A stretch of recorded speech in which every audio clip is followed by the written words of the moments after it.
hamstrings and revolve triangle. And then we have Victor teaching Vinny yoga. Is anybody else supposed to teach anything else? Good. Okay. So we're going to be kind of dead off the floor here. I don't know, maybe some of you have already practiced this morning or something. But do you think starting with spider is horrible? No. Say you didn't do anything. You just came in here and you started with spider. Is that horrible? No. I think it wouldn't be my choice. Lifting your shoulders up and swing your body around. We just do a little moving. So, yeah. yeah. Well, I kind of like to, we'll do a little cat stretch, yeah? Because I probably would not start a class with spider, but I have gone to many Iyengar classes where the first pose is triangle. Yep. and so, or down dog, boom. And that's not horrible. It's just a different way to approach it, and you're going to approach it slowly, right? So, like, the reason that I like spider sometimes in Yoga 1, I will do, shoulder stretching, a little cat stretch standing, and the first real standing pose I will do is spider. Because you're going to keep a neutral spine, you can put your hands on varying props, you're not bearing a lot of weight coming forward and down, just coming to the prop and up, and there's not a lot of stepping forward or back. So for me, and you're not going to necessarily tear your hamstrings out because your body just isn't going to go that far. And I always make sure that we hinge at the hips. So I don't mind that as a starter. So what we'll do is we'll do a little cat stretch. Lori will go, Alice will go, and Victor will go, and we'll do that all in one fell swoop. We'll talk about that, and then we'll move on. Yeah? All right. And by then you'll be warmed up for, hopping headstand or whatever else we go to. You have a couple more agendas. I do. I have one for everybody. Okay. Sorry. No. Good. I was goat sitting this morning. I went for a walk and I found 2 little baby pygmy goats, black and white, so cute, that had gotten lost. So I hung around with them until one of the neighbors down the road came with a car. We put them in her car. I don't know this person. And we were going to take them over to some people that had had some goats. And then we found the owner, and the owner was so thrilled, and I was disappointed because I wanted to keep the goats. I already named them Lucy and Ethel. They were so cute. How would your cat feel about that? No, I don't know. Bob was relieved. All right. Good. All right, so let's start in child's pose. That's a nice place to start if you're not a Yoga 1 student and old. Wait, I'm old. I'm not talking about you. Yeah. So make sure you have room on your mat, yeah?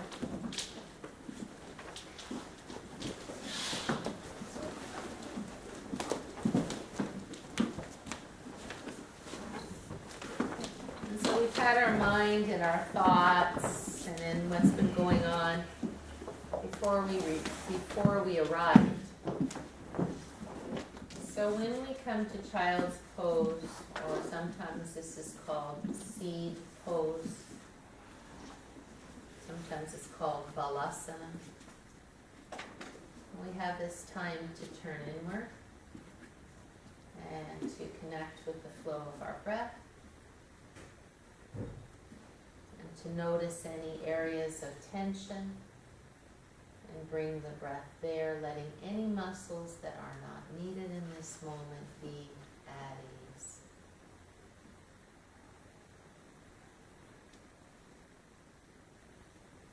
Feel a connection of the third eye center.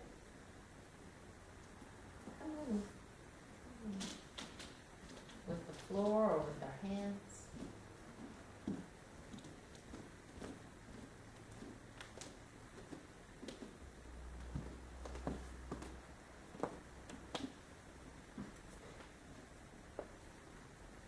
Keeping the rhythm of the breath. Let's inhale, come up to all fours, And exhale, hollow the belly, round the back, all the way back to child's pose once again. And in this way, if you would, drawing the heart forward, softening the elbows. And once again, exhaling, scooping the belly up like an ice cream scoop and gliding the pelvis back to the heel. As you inhale, coming forward, the shoulder blades come down your back. As you exhale, the shoulder blades protract away from the spine. And as you glide backwards, the shoulder blades passively slide upward as the hands slide forward. Let's repeat this one more time on your own breath.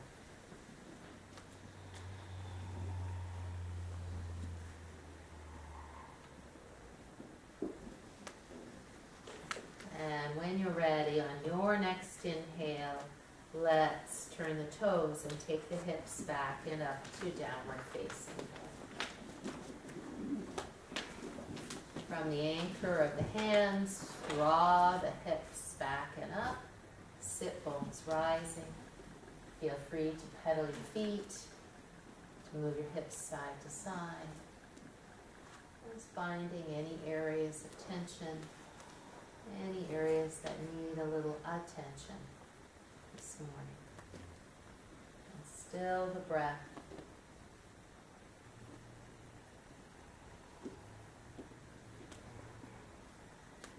Thank you. If you would, please walk your feet up between your hands. Take a moment before you come up to see that the inner edges of the feet are parallel and the center of the knees in line with the feet. From here, please, not super warmed up, so let's bend the knees a lot. Don't whack your neighbor as your arms come to the side. Pushing with the hips. Lift up through the side waist. And exhale, feel the shoulders slide down. Nice. Good. Yeah, shoulders up and back and down. Good. So if you look at the video when you get home, there's a little bit of language. There's more language than that, but that's some language. Yeah? And when we go over that particular thing, we'll get lots of language. All right, so let's get going. And Laura, do you have enough space if I do this? Yeah? Sure.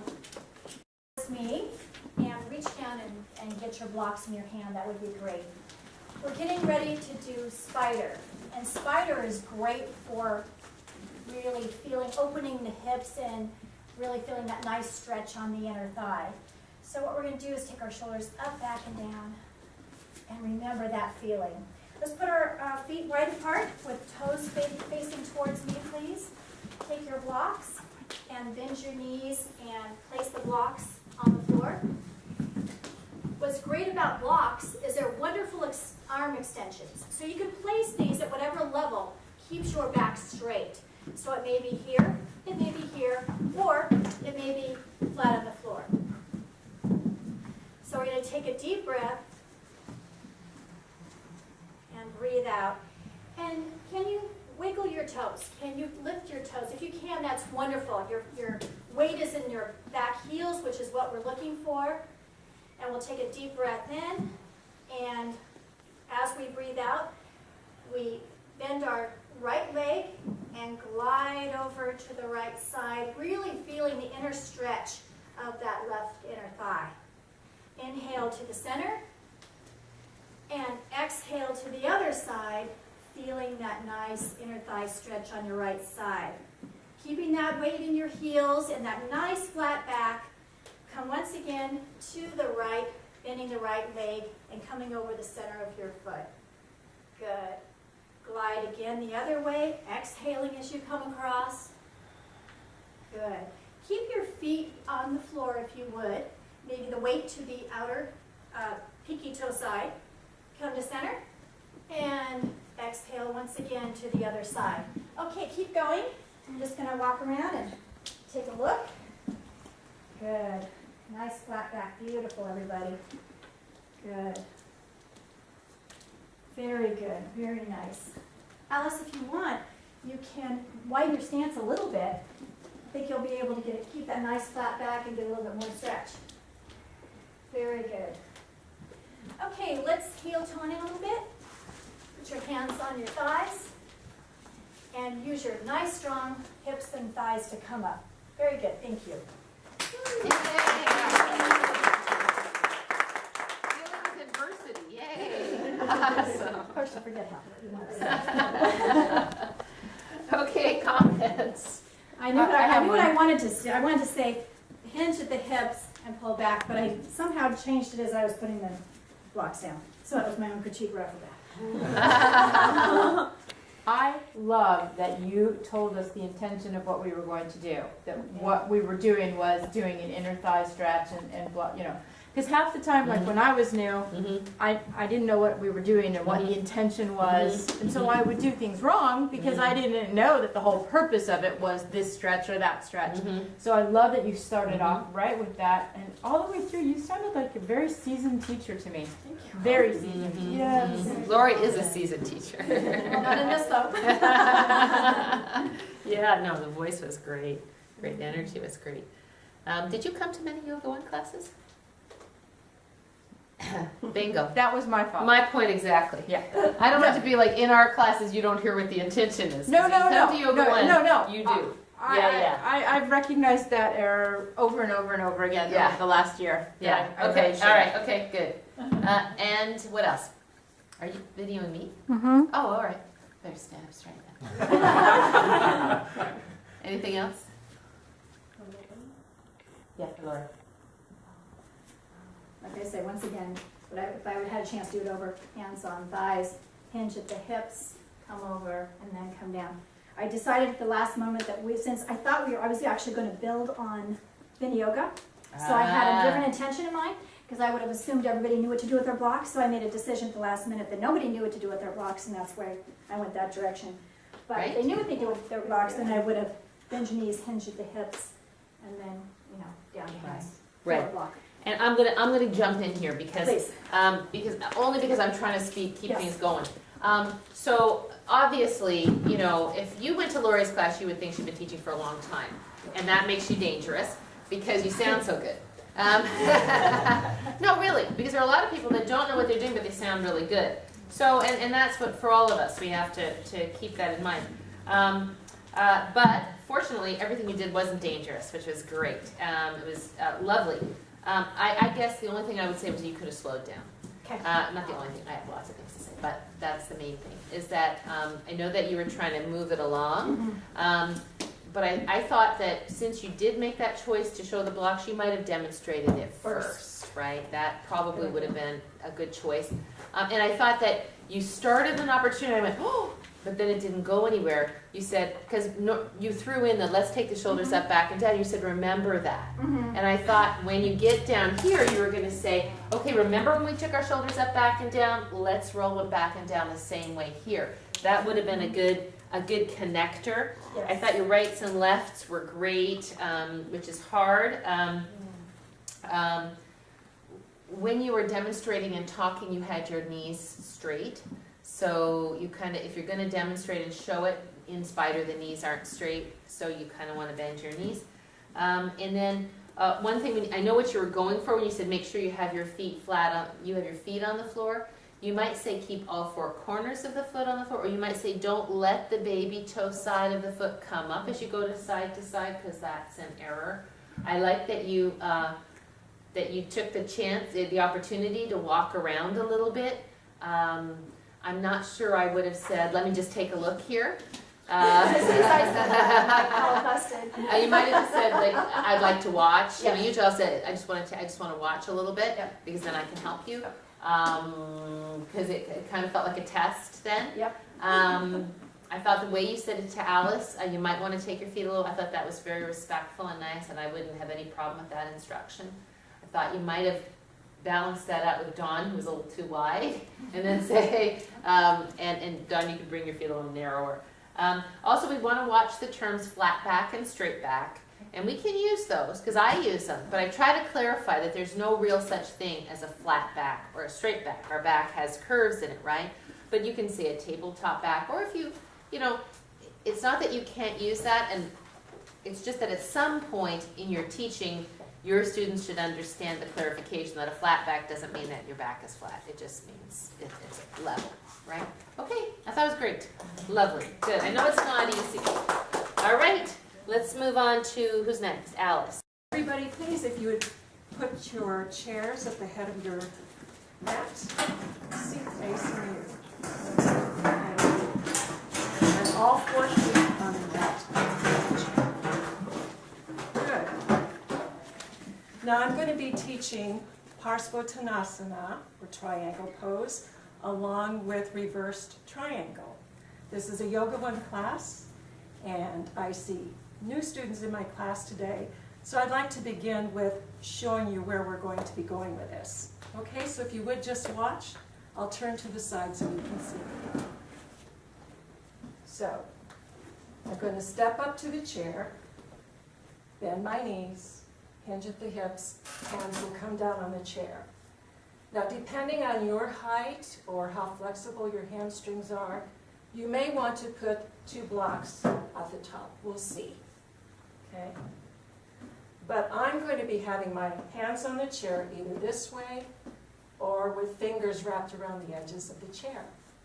So I'll check and make sure that my shoulders are back and down, chest is forward, and a nice long spine. I'll inhale here, and I'll step 1 foot back. So I'll inhale and straighten this leg. The leg I'm showing you now. So we'll straighten the leg, we'll inhale, and we'll straighten a couple of times.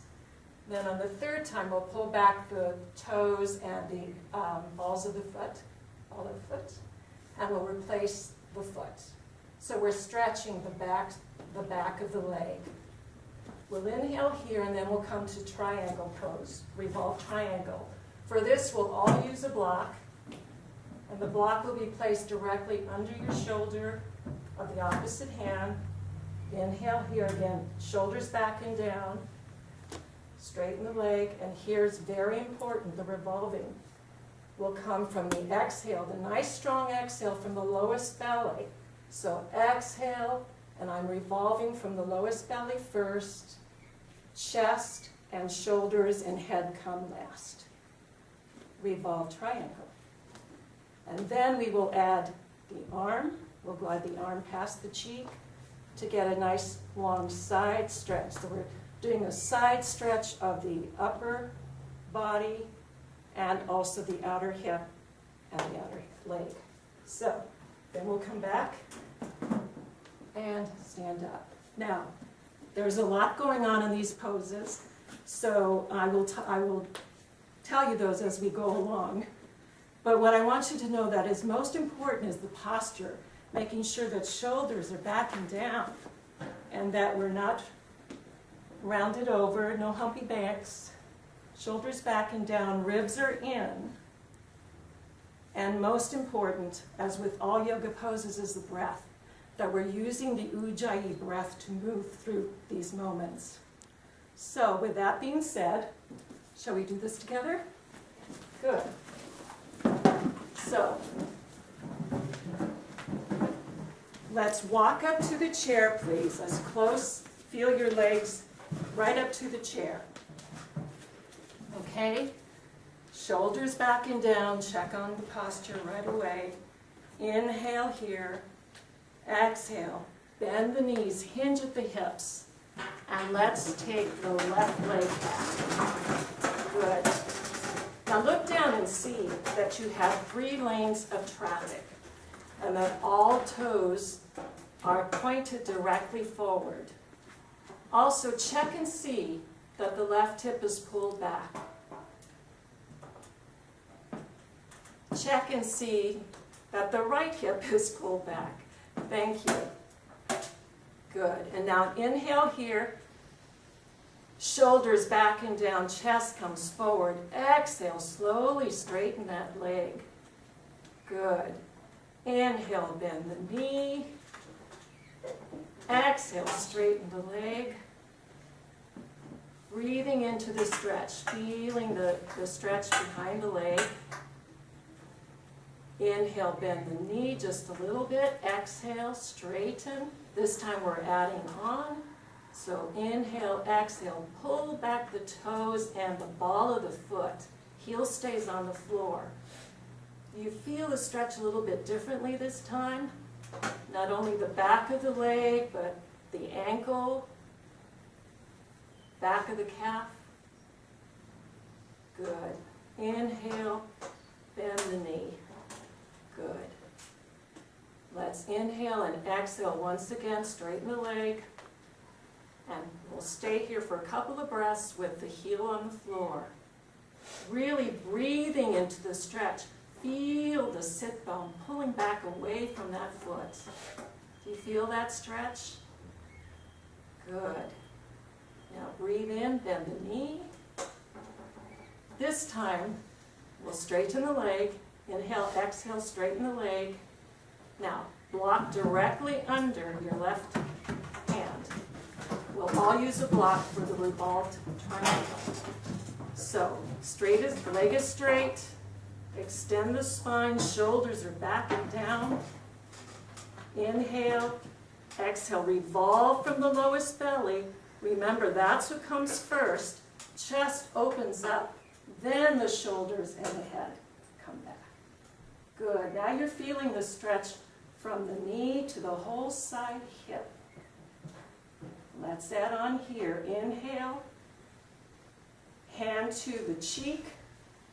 Exhale, stretch that fingers, thumb up, and feel the stretch on that whole left side from the tips of the fingers down the arm, and bicep is wrapped into the temple. Feel the stretch all the way in the back, latissimus dorsi, quadratus lumborum, all the way. Now inhale, arm comes down. Exhale, revolve. And now, back foot up to front. Stay here, please. Make sure that we are coming up on really bent knees. Inhale, the arms up. Exhale as the shoulders come down first, then the arms glide down. Yeah, so other side. No, that's good. Oh. Actually, Alice, I changed my mind. Oh. Have them do the other side, and I want you to give 2/3 fewer directions now. Okay. Because now they've done this, because we have to balance it out anyway. Right. Now, let's do it with as though they're people who've done this before, and you're just cueing them through it. Okay. Please. All right. So, we're up at the chair. Again, check shoulders back and down. Inhale. This time we'll bend the knees. Exhale. Come down to the chair. This time we'll take the left foot. I'm sorry. This time we'll take the right foot back.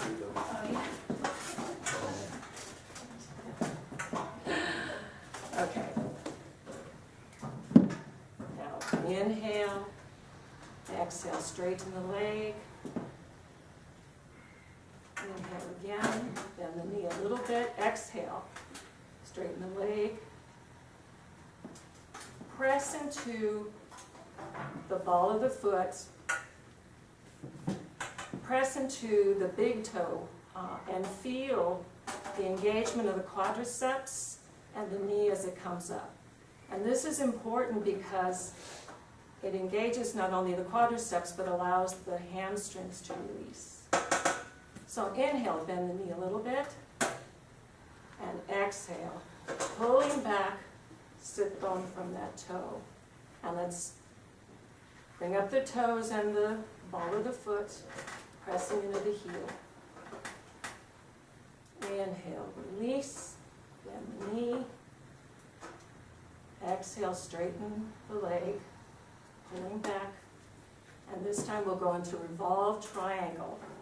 So we're going to put the block directly under beneath the shoulder, chair, hand on the side. Inhale here, shoulders back and down, puff up the chest.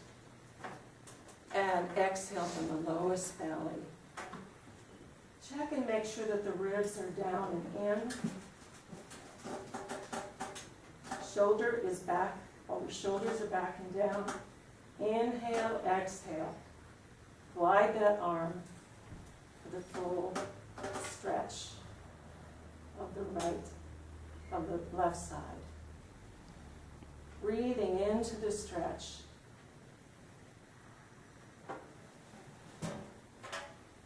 And now inhale, bring the arm down. Torso comes back to the chair. Inhale, exhale, front, back leg back to front, and come up with a nice long back. And release the shoulders, arms come down. Shoulders up and down. And thank you.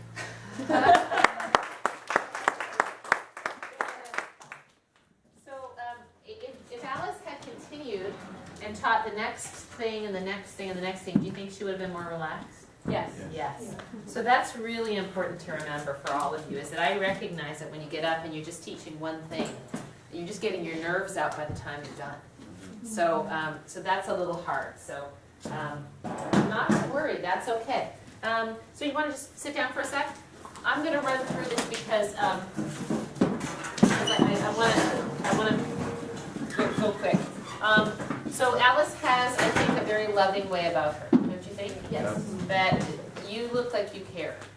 And I think everybody, if you notice, all our teachers bring their own quality to it. It's a little different quality with everybody. And I think that's what the beauty of it is that each person brings a caring quality in a different, it's your own personality. And that's why people like going to different teachers. So this is great. I think that, again, I think you said too much. So if these are people who are just learning things, learning this for the first time, there was just so much detail that it would have been confusing. All the detail was really good, and it was good that you know all that detail. So I thought what you showed us was that you know a lot about this, and that's really good.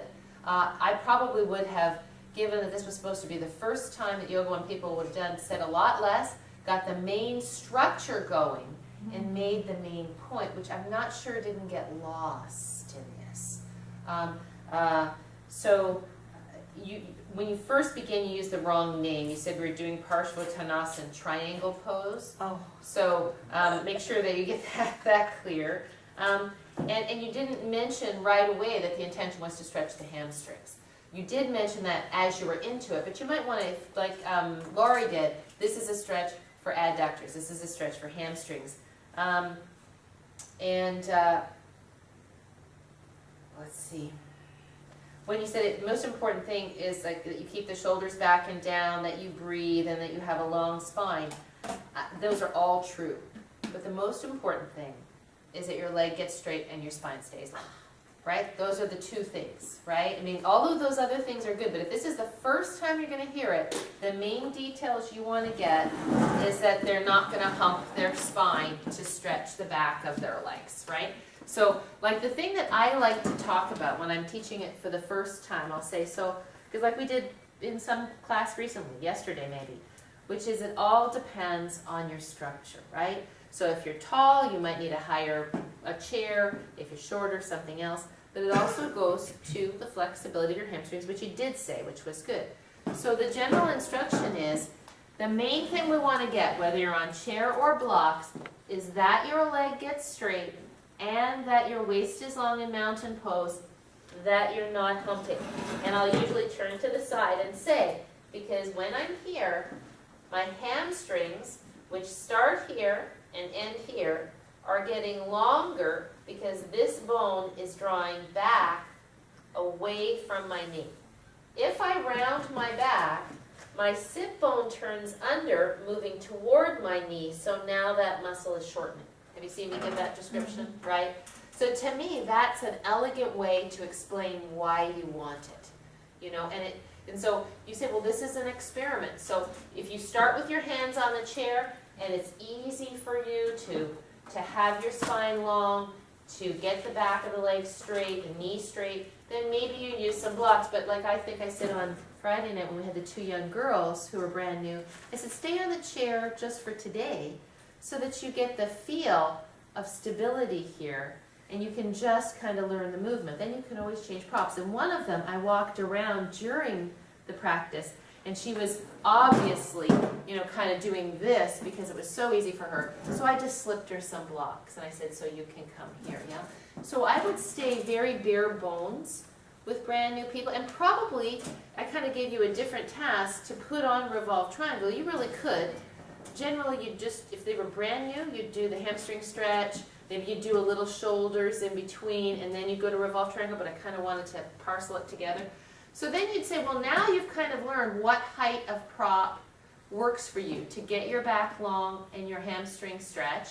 So you can stay here on the chair. If you're on the chair and your back is almost rounding, you might want to put a block on the chair, because a block on the chair for everybody is really high. And then they're going to be like this in back bend. So I would probably say, I'd already have experimented here. If you're on blocks and you're on the hairy edge of having your back round here when you straighten your leg, you may want to double your block like this, right? And I thought the instruction on the turn was really good. All of the instruction on the turn, the belly, that hit the main point really well. You do want to say that one more thing, you said feel the stretch all the way from your knee to your hip. I would suggest you say from the anchor of the big toe, feel the stretch all the way through the hip. So because this is what tends to happen, and when you say feel the stretch, it leaves out the base. So I think that's a nice standard line that has been used in yoga for 1,000 years. You're talking about what's pressing down on the floor and what's moving back. Yeah? Say that again. From the anchor of the big toe, from the anchor of the left big toe, draw the left hip back. When you're ready, slide your left arm past your ear. Now feel the stretch from the baby finger through the hip, the sideways stretching, yeah? But it was all good detail. And say you were teaching a class and you did each side, you would have spread that detail out over 4 poses, right? So, and this is important especially when you start teaching and I come to your class to watch. Don't try to impress me with giving every detail you've ever learned. Teach the class appropriate to the people that are in there. Do you know what I mean? Because I will believe that you know all the details. I know you know them. So do what you think they need. And I think you would if you had the second side to go to. But I would go even simpler with brand new people. Question? Uh-huh. When she demonstrated both the poses and gave all that instruction, would you have separated it and like maybe when they were in the one, then showed them the second one and then had them do it? I was thinking if I was Too in much yoga watching. one, it was too much for my brain. What comes first, what comes second, what comes third, when do I do that? And I think I would have personally been overwhelmed. Yeah, no, absolutely. I would never show them the second pose while they're in the first, because that's going to be kind of awkward. Okay. But I might say, notice here in this hamstring stretch, is your back easily long? Or is it kind of difficult to keep your back long? Does it feel like your back is rounded? Because that's going to make a difference for our next pose, right? What happens, say they're on blocks like this, what happens if everybody comes up 1 notch? If you are on blocks, you come up on your fists. If you're on the chair, come up on your fists or put your hands on blocks. Does that change how your back feels here? Because for the next pose, we're going to need to do that. You could do that. But what I probably would do for Yoga 1, I'd probably do Parshvottanasana, then, and I gave you the instruction to link them, so it's not on you. But I would probably demonstrate one, demonstrate, stop, demonstrate the second when it's time to go. And I would not give as much detail, just the main points, yeah? And then you can add the detail in. One thing that you do need to watch, Alice, 2 things, is the calling of the breath. So you're doing a lot of releasing, like bending the knee, here in the stretch, okay, inhale, bend the knee. That would want to be an exhale, right? If you're going to come out of a pose, you're exhaling. Also, they're in there and you go inhale, exhale. And I don't know what inhale, exhale means. It wasn't connected to anything, and you can't inhale, exhale. You have to inhale, exhale. If there's something, like say you're saying, breathe in as you bend your knee, exhale, draw the leg straight. Inhale, slow, exhale. You could do that because now they're kind of knowing what they're going to do. But it's a common error among beginning teachers to say inhale, exhale. So we'll just leave that one out. I liked the speed of her voice, though. Mm-hmm. It was just like so natural, and I could Mhm. follow. Mhm. Even though it was a lot of information, I was able to follow everything. Especially on the revolved triangle. That I thought was really good. I thought that was sequential. There was a little bit too much detail, but where the hand goes, thumb up, thumb down, it's not that you couldn't say that. But you're absolutely right. I thought that the pace was good. Pace. Pace was really good. All right. We're going to move on because it is a time thing. Is that okay, Alice? Yes. Yeah. But I think yeah. Question about timing. Mm-hmm. Sometimes it seems to me that sometimes holding a pose while you give Mhm. more information, Mm-hmm. particularly on yoga 1, yoga 2, or even Mhm. yoga 3. Sometimes, or you're going around correcting people, Mm-hmm. holds people in a pose longer than they might feel, than I think felt comfortable sometimes, or maybe they have. How do you balance the information, the timing, and the length of the pose? Because it seems to me in some of these poses, it would be better to not hold out, for a longer period of time on the back being out. If you got there, that's great for a beginner. Mm-hmm. For someone who's seasoned, they'd be out there a long time. So you want to move Where to. do you mean? What Well, you want to practice are you move to talking the about? next Well, step. what practice are you talking about? Any of them that while you're giving instruction, if you're holding like this for a long time, it's a long time to hold your hand up for some people. Have you never been in my class when I discussed that? No. Come to yoga 1. Well, I have come to yoga 1, but It's a great maybe question. it's been there and I haven't heard it, and you have said We it. have this discussion frequently in my classes. Has anybody heard the answer to that question in my class? Yes. Yeah, especially if you come Put to your yoga hand 1. down. If you've been in yoga 3, see in yoga 3, I don't necessarily go over things because I assume you've been in yoga 1. And, so I'm not going to say anything. But the standard thing is, and Victor, when I learned to be a teacher 150,000 years ago, it was a requirement that you leave people in a pose too long. Because you want them to get uncomfortable. You want them to have to, number one, deal with discomfort, and you want them to have strategies to make choices within their pose. Because if you stay in a pose for 5 breaths, you don't start to notice where your release valves are, where your imbalances are. You can hold anything for 5 breaths, right? You stay a little longer. You don't know the story about my 30-minute Trikonasana? My 25-minute Trikonasana? My teacher made me stand Trikonasana 25 minutes per side for a whole summer every day because I wanted to go too fast. So you stay in a pose for 25 minutes per side, you learn a lot. So what I will do when I'm teaching is if I know that I'm holding people up and I'm walking around, I'm adjusting, and I know the class is going like this, I say, so, how was it to stay in that side angle pose? That feel kind of long? And everybody goes, oh yeah, that was really long. If they're in yoga 2, they go, no, that was just fine. Because they've already heard the speech and I don't want to hear it again. And I'll say, so, the thing is, this is natural. You're here, you're in side angle pose, the teacher's walking around helping people, you're thinking, gosh, has she forgotten about us? We've been here a really, really long time. I hate this one anyway. When are we coming out? This isn't my favorite. I said, so now your mind is on everything else but where you are. So your choices here are, number 1, if it's because your arm is in the pose and your arm is getting tired, you take the arm out. That's stage 1. Oh, now I can stay here pretty good, okay. And then, oh, geez, my head is here, so I could turn my head down. Oh, yeah, okay. My hip is really tired. I went for that long hike yesterday. I really think it's time to come out. Boom. And everybody else is still there. But you've decided to make the choice to come out, and that's always a valid choice, and no one would be unhappy. And if you're an intermediate student, staying longer is a great opportunity for you, yeah? So I don't consider a person intermediate unless they're absolutely comfortable staying as long as it is till I ask them to come out. Because life doesn't always go your way.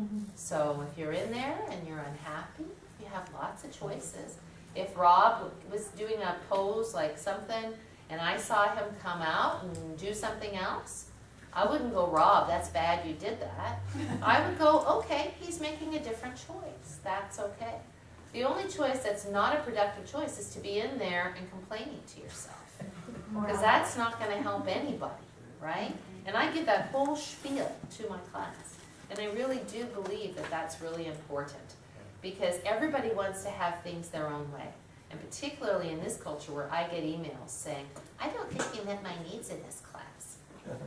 Seriously? Yeah. And the response is, you know, I would be really happy to work on anything you specifically want to work at. Would you like to schedule a private lesson? It's $90.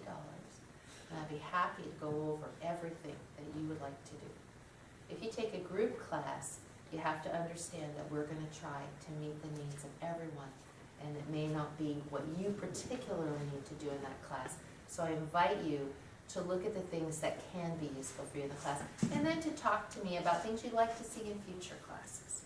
And so I really do, right from the Yoga One get-go, I'll have people doing stuff, and like if people are very nervous about asking for help or me coming over to help them in something because they don't want to hold up the class.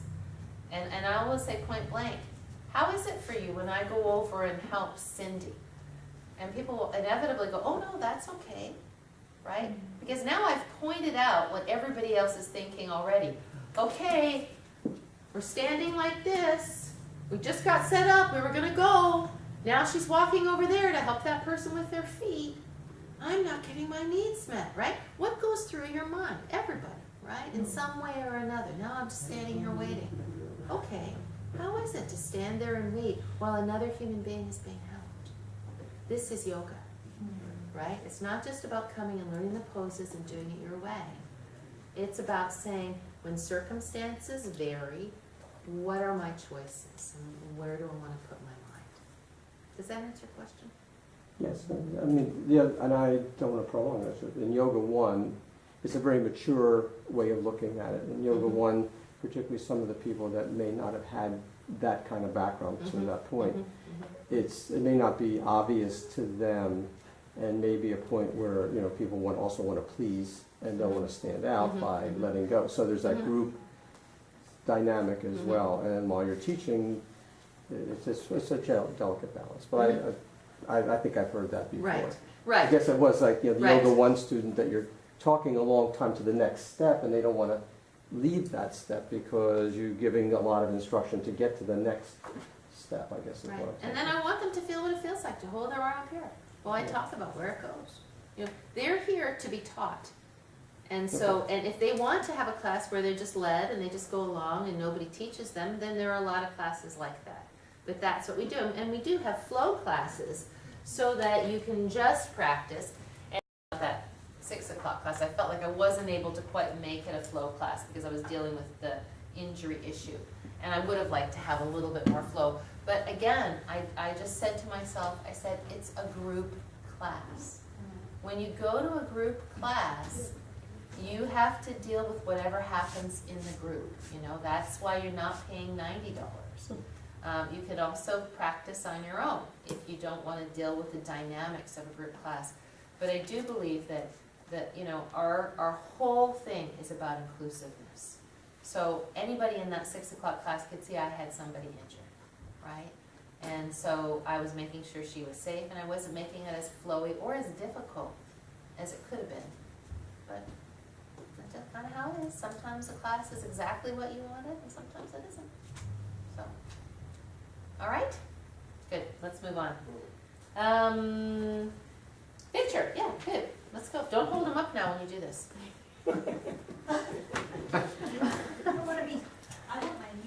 I'd like to invite everybody to come to the front of their mat. Make sure your blocks are with you on either side of your feet.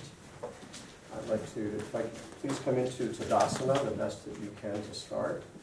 Your feet should be about 1 fist width apart or 3 to 4 inches apart. Your feet firmly on the floor. Pay attention to the distance between your sternum and pubic bone. And pay attention to that as this pose goes on, because we want to try and maintain Tadasana throughout the pose of Vinyasa. And think about Tadasana in the pose. Your head should be extended to be upward, but not hyperextended, so the natural curve of the spine. Roll your shoulders back and feel the shoulder blades move down your spine. And that is the beginning Tadasana. That's the beginning pose. We're going to come back to that. Breathe in and bend your knees slightly as you exhale. Step back with your right leg into the right lane of traffic. Look for a moment, look down at your feet and make sure that you put your foot into the right lane of traffic and that there's space in the middle lane. Also pay attention and look to see if your right foot is pointed forward and if your heel is on the ground. Lastly, the knee should be slightly bent and over the ankle, and perhaps you'll feel the sensation of your muscles on the outer portion of your your left leg forward, and your hamstrings back of you. Breathe in and extend the right arm upward above your head. Feel the arm above your head and the thumb pointing backward. Now let your arm come down and breathe out. For the first exercise, let's put our hands on our hips, at the hinge of our hips, and feel, so we can feel ourselves going forward. And the first bend, we're going to go halfway so we warm up our backs. Breathe in, and as you exhale, hinge at the hips, extend your hips backwards and come halfway.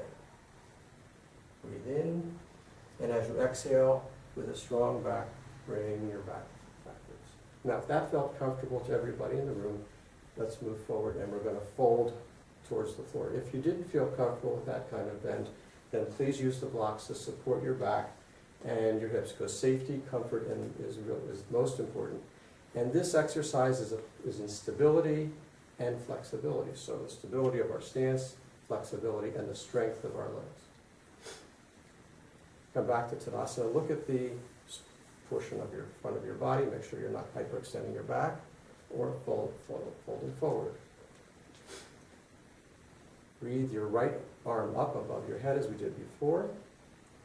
Shift your hips back and extend forward to the halfway position, flat back.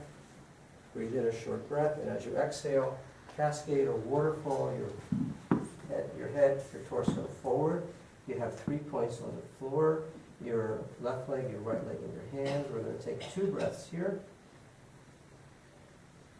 When we come up on the in-breath, we're going to extend our right hand forward, or right arm forward, as a speed skater would speed forward, and extend the hand out. And the hand comes first, and the body follows up as we come up. Turn to the left, and arm comes down, and back to Tadasana position, or back to the neutral position. This time we're going to come up, and we're going to fold all the way and have 2 hands on the floor, if you can do that. If not, use your block to have 2 hands on the floor so that you're comfortable and not overextending your back, and have the strength in your leg to come back up. Breathe in and breathe your right arm up. Extend from the waist and hip and come forward, hips coming back. Breathe in and then exhale, both hands on the floor. If you need to, put your hands on your hips to bring yourself up. Otherwise, extend your right arm forward and everybody come up. And look to the left, stretching your neck, opening your chest, and arm comes down. Breathe in and come up to a partial knee bent position where we started. And then stand up back into Tadasana. That's the end of the right side of the pose. Let me go to the left. Yeah, can you just guide them through it just like it's a Yoga 2 class? Okay. Just do 2, just so they're I'm balanced out. switching my left and my right in my brain. Sounds good. Yeah. I haven't seen you make too many right and left mistakes, if any. Okay. All good. Check your Tadasana again. This is the home base for all our poses, and we try and emulate Tadasana, whether we're Shavasana or any of these other poses. So I look at my front of my body, make sure the drawers are pulled in and everything is straight. The distance between your pubic bone and your sternum, lower sternal border. Rotate your shoulders back and feel relaxed. Feel the opening of your chest. Step back, bend your knees slightly. Breathe in and exhale your left foot back. Once again, look down to make sure you're in 3 lanes of traffic, that your left leg is behind you now and has plenty of room between, and that there's a middle lane. In addition, this is for not only just for strength, it's also for stability. Feel the strength of your quadriceps in your partially bent front leg or right leg. Feel the weight of your knee over the ankle. In addition, feel the stretch in your hamstring on your back leg, and feel the outside part of your leg as the IT band is moving. You can feel that at both the front and the back, and your knee should be not bent in, but out. Breathe in and float your left hand up above your head. Breathe in and breathe out and exhale forward to halfway. Breathe in, and as you exhale, cascade forward and waterfall your arm down. And bring your arm forward and come up. Turn your head to the right, and arm comes back. This time put both our arms on our sacrum, both hands on our sacrum, knuckles facing your sacrum, your back. Pay attention to your knee. Your knee should be not too far forward over your leg. It should be right directly over the ankle. And as you move back and forth, you may notice that there's a little bit of change and bend of the knee as you move forward and back. Breathe in and breathe out just to get comfort in this position. Watch your sternum, that you're not projecting forward or backward. Breathe in and float your arm above your head. Gently sweep forward as you breathe in and exhale, your body forward. Arm comes down as you cascade. Down, head down. Take 2 breaths in this position once again. On your next inhale, inhale yourself up. Feel the strength of your strong back leg pulling you back up. Look to the right. Feel the stretch in your scaling muscles in your neck as you return your arm back to your sacrum. Breathe in, and we're going to bring our legs together and partially bent knees. And breathe in and stand up, arms at the side, and thank you.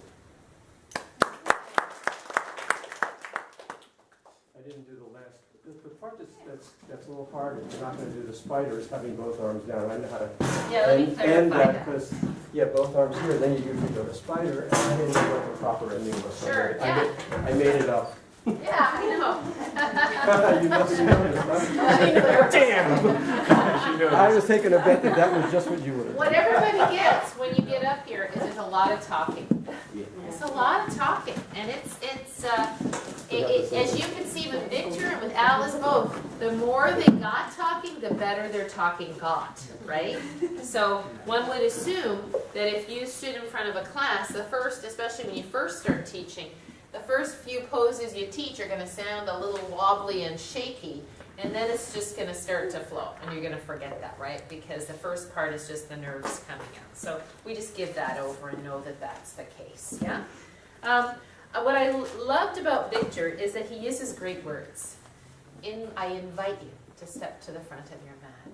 You're going to emulate this. And he sounds intelligent, don't you think? Mm-hmm. And then you use the word scalings at the end, where you didn't use a million anatomical terms, but when you did use them, they were right, and it was appropriate. So I love that. I don't like there's like that little balance between saying too much and saying too little. That said, you did say too much, especially in the beginning about Tadasana, and I think again, the way what Karen said would be appropriate is if this were Yoga 1, there was too much detail that could come later on, right? And especially the stuff about the 13 inches, because frankly, that's where your Lori's flat back image is kind of good. Because you will have maybe be talking to them about their 13 inches in Yoga 1, but if you're just teaching this for the first time, just the image of keeping the spine long or the back flat or the body in mountain pose coming forward or your body like a board coming forward are all a little bit simpler than the 13 inches in the sternum and the pubic bone.